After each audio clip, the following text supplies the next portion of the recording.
Welcome back, everybody. Welcome back to The Disciplined Guy.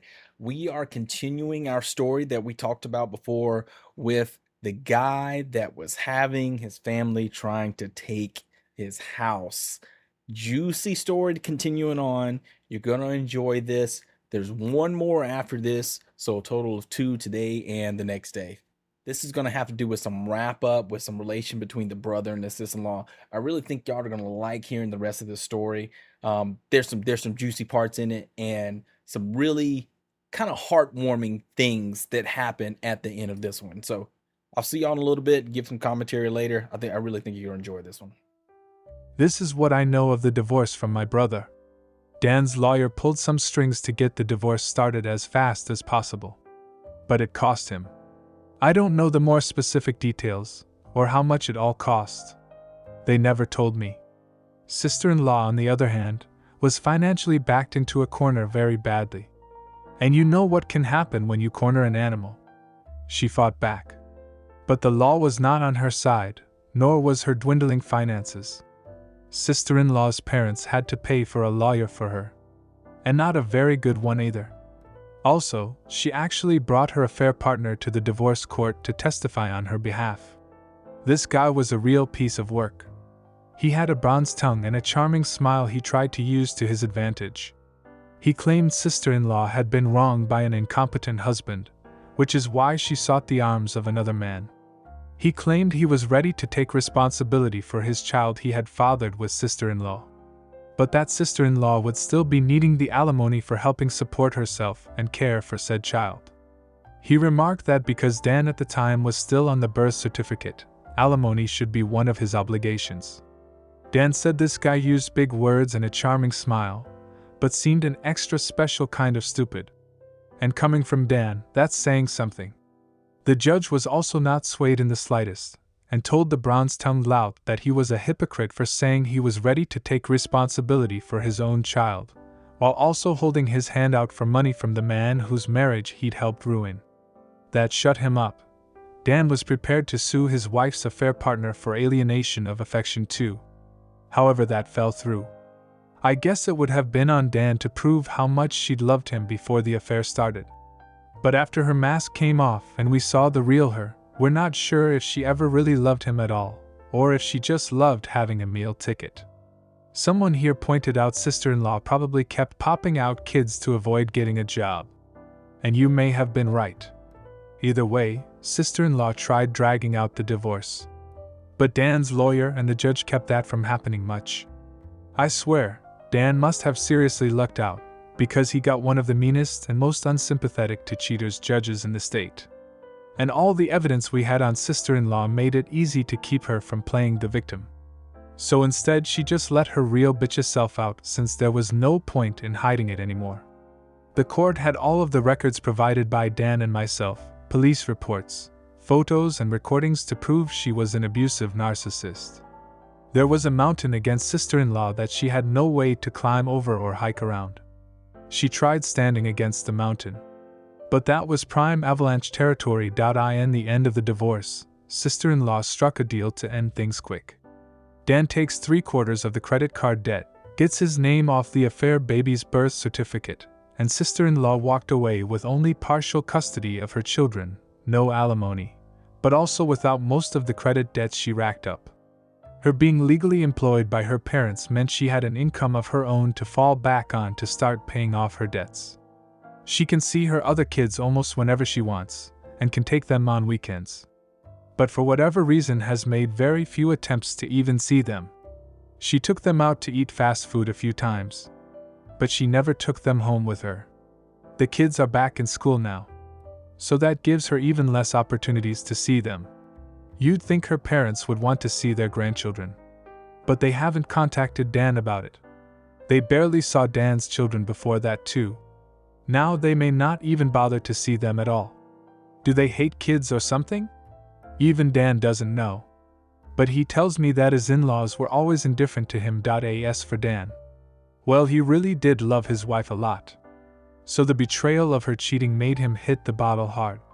Rewind back to the night of his confrontation with his wife. He came to me in a stupor with a whiskey bottle in hand and his face all scratched up and covered in bandages.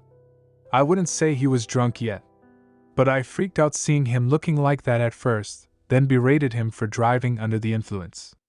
But that didn't really mean much to him compared to the betrayal of his cheating harlot of a soon-to-be ex-wife. We spent a few hours hanging. All the while Dan was drinking whiskey straight from the bottle and crying that he's a fool, and how he regretted ever marrying sister-in-law. Pretty much any time he mentions her now, he just refers to her as that bitch. So that's ex-sister-in-law's nickname now. Ironically, this time together was the most bonding Dan and I have done in 15 years. While he didn't exactly apologize to me, he called himself a shitty human being with terrible taste in women. Then said I at least didn't make his mistakes. Despite all he previously did to me, he's still my younger brother, and I couldn't risk letting him try to drive home. So I told him to stay the night and managed to take his keys. Then set up the bunk in my camper for him to use. I had rented out my spare rooms to have extra income. He was in no shape to drive home, and if he'd taken an Uber, he'd have to pay for it, and then have to come back for his car later. He was still a depressed crying mess, and didn't want our parents or his kids to see him like that. And frankly, I was worried he'd do something insanely stupid if I let him leave. I didn't want him to sleep in the house, so putting him in the camper was the best option. Just because that bitch fucked him over, doesn't mean I suddenly trusted him. So better for him to sleep it off in the camper. We both spent time in the camper playing games and watching movies on my portable DVD player. Poker was no fun with just two people, and Old Maid was just boring.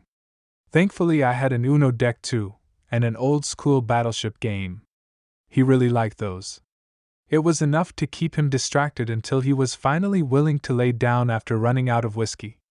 He threw up a lot of it in a bucket anyway. But he was not opposed to sleeping in my camper. In fact, he found the idea kinda cool. Dan had a lot of questions for me as to how I'd lived in the camper for as long as I did. And I answered them all, if not just to keep him busy. But I needed to go to bed myself since I had to be up early. So I left him with my portable DVD player and a couple of movies. That way he could amuse himself alone for a while, if he even managed to stay awake.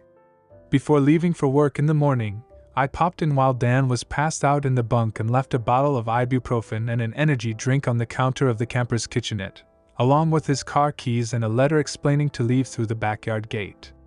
He saw himself out without trouble around 1:30 p.m. About a month after ex-sister-in-law, aka that bitch, was kicked out, Dan came to me asking to borrow my camper. I guess he found it more comfortable than I thought when he slept in it. And he fully admitted he didn't ask sooner out of pride. But with his soon-to-be ex-wife out of the house, he'd decided to give up his room for his eldest kid. He's got 2 girls and a boy, with the boy being the eldest, and now 8 years old. The kids were all forced to share a room until that point. They just had curtains up for the boy's half of the room. But the boy often slept on the couch to avoid his sisters. I know the poor kid was really desperate for his own room.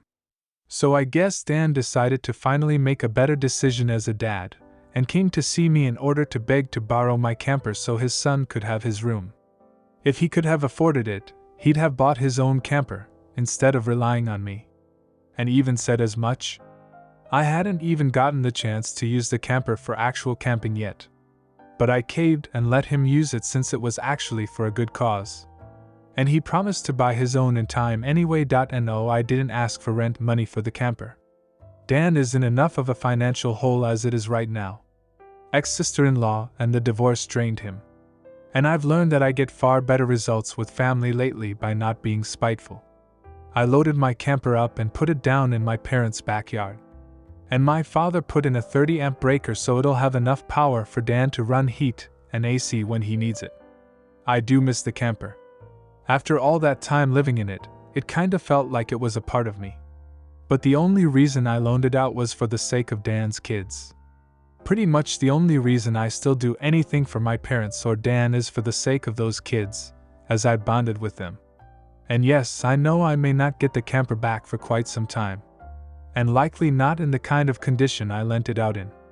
But I've warned Dan and my parents that they will be financially responsible for any damage they do to the camper, as well as its upkeep for as long as they have it. I also took many timestamped pictures and video of the camper inside and outside before lending it out, so I can prove its condition before it left. Dan even recorded a video with me agreeing to my terms. So that's as good as a contract. With the financial drain of the divorce, Dan's not gonna be able to get a place of his own for years, I'll bet. Though he seems to have no complaints about living in the camper at least. But I don't know if he actually likes it, or if he's just putting up a front. But I can guess it reminds him of the backyard forts we had as kids, since that's how it felt with me sometimes. Either way, he's living in it now. I did get some major props from the extended family for letting him borrow it too. I'm now referred to by a lot of them as the good brother Dan doesn't deserve.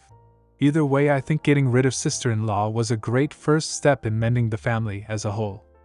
I still have little care for my brother and parents after the way they treated me all my life. But I'm not gonna let Dan's kids suffer for it. Those kids have actually really warmed up to me. They're actually happy to see me when I come over, or when they visit me. I've even babysat a few times. Now that they don't have their mother's toxic around, they've become much nicer kids. Especially to me.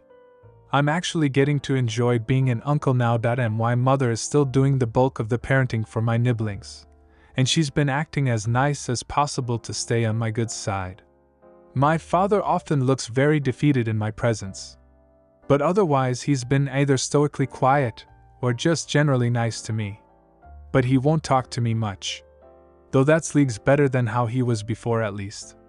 I'm not letting my guard down either way. My parents do seem more happy that my ex-sister-in-law is gone. And they often say they don't know what they ever saw in her. My mother especially, because the two of them butted heads over who was mom in the house for a long time. Now for the last part. At the same time as the divorce, Dan sued to have his name removed from the birth certificate of the baby that wasn't his. That bitch didn't really want to change it, because it meant no more child support from Dan if she did. However, there was a court-ordered paternity test for the man identified as the baby's father. I was prepared to laugh in case it turned out he wasn't the father either. But he was. And Dan's lawyer had a long talk with ex-sister-in-law's lawyer. Ex-sister-in-law had no leg to stand on, and Dan was ready to go to bat to make her situation even worse. She didn't have the finances to fight him any longer, and agreed to changing the birth certificate. The bronze-tongued lout who knocked her up did man up to take financial responsibility as a parent. But he ended up not staying with sister-in-law. He contacted Dan through his lawyer to tell him he'd broken up with that bitch, and that he wouldn't bother him again. I checked the social media of that guy after Dan linked me to it, and the lout was upset that now he's financially responsible for a child he never planned to have. And that he's too young for this. Guys, from what Dan's lawyer was able to find out, that man is just over 40.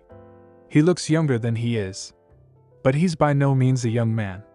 Shortly after that, he put his online profile on private. Ex-sister-in-law did the same with hers a long time prior. So I've no more information left to give. This may be the end. Ex-sister-in-law is out of our hair.